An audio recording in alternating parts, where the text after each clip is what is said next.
আসসালামু আলাইকুম। Hello everyone, সবাই কেমন আছেন? আলহামদুলিল্লাহ, আমিও ভালো আছি আপনাদের দোয়ায়। তো আজ আবার আমি আপনাদের সামনে চলে আসলাম আমার নতুন একটা খাবার নিয়ে। তো প্রতিদিন যে কোনো কিছু ট্রাই করলে চেষ্টা করি আপনাদের মাঝে অবশ্যই শেয়ার করার।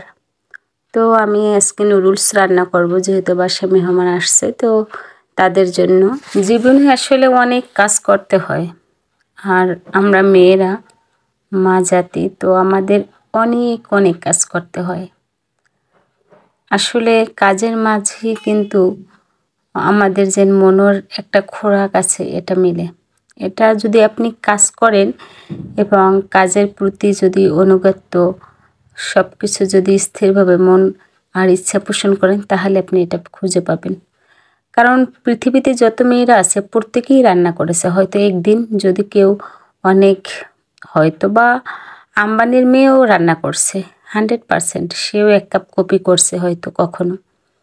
মানে মেয়ে জাতি এরকম, সে রান্না করবেই।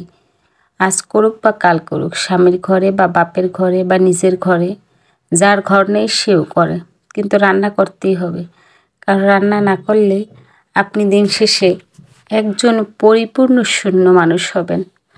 কারণ এই রান্না করার মাধ্যমে আপনি স্বামীকে খাওয়াতে পারবেন আপনার মনের মতো, ইচ্ছে মতো, যা খুশি তাই রান্না করে।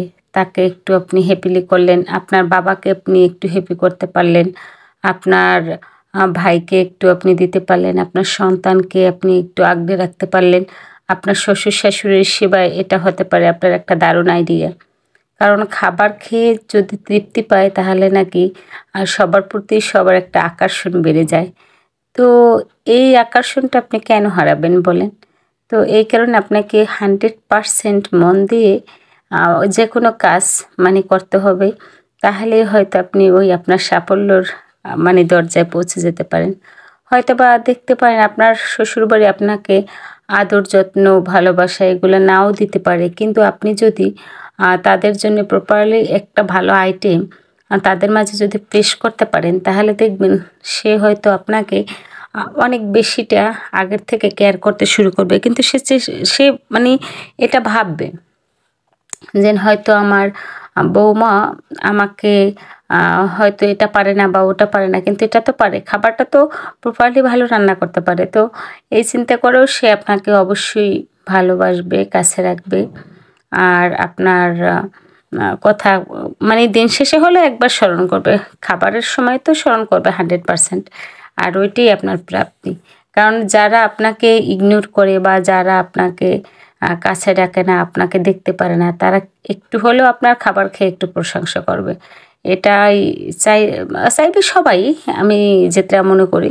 এটা তো আপনারাও চাইবেন। তো সবসময় নিজের মন ও স্থির এবং ভালো করে সুন্দর একটা খাবার পরিবেশনের চেষ্টা করবেন সবাই। আলহামদুলিল্লাহ, আমি চেষ্টা করি মাঝে মাঝে, সবসময় না। কিন্তু আমিও ওইভাবে যে রান্না করি সবসময় প্রপারলি এরকম না, কিন্তু চেষ্টা করি যেটাই করেই ভালো করার। কিন্তু 2-1 সময় তো অবশ্যই মানে আমাদের হাত তো আর ওরকম স্পেশাল কোনো ভালো পাবলিসিটি শেফ না আমরা তো, ঠিক আছে? তো আমাদের রান্নাবান্নার মধ্যে মাঝে মধ্যে কিন্তু এলোমেলো হয়ে যায়।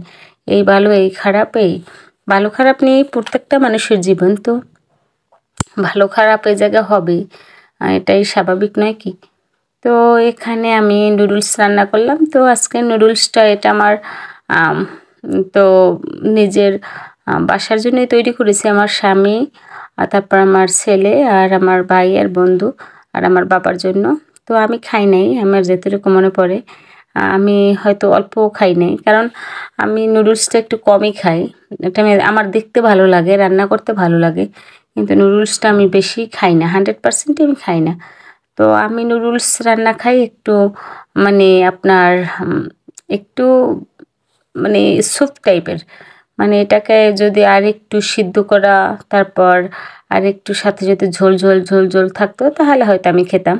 কিন্তু যেহেতু রান্নাটা আমি নিজেই করেছি আর তাই এরকম ঝোল ঝোল হয় না, কারণ এটা সিদ্ধ করা নুডলস ছিল আর কি।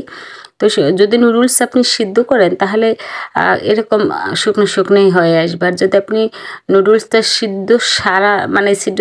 যদি সিদ্ধ সারা করেন তাহলে 100% আপনার ওইটা আর কি একটু ঝোল ঝোল আপনি রাখতে পারবেন। আমি সবসময় এইভাবেই খাই, ঝোলঝোলই খাই, কিন্তু আজকে এটা মানে সিদ্ধর পর আর কি এভাবে করলাম। তো এক দিন এক একটা ট্রাই করি, দেখি কোন দিন কোনটা ভালো লাগে।